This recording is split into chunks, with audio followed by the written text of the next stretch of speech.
Colorado é un proxecto deste último ano, é un pouco no punto no que estou agora, non? Que é un pouco xogar máis co humor, non?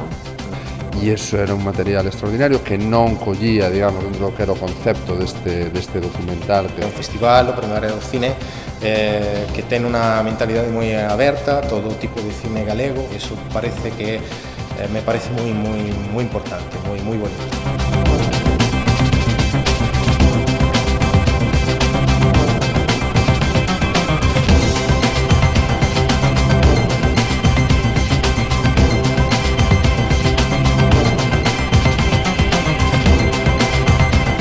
Estar aberto ao que sucede no mundo real ou no entorno da rodaxe, que creo que é outra das cousas fundamentais a hora de encarar os novos tempos, sobre todo.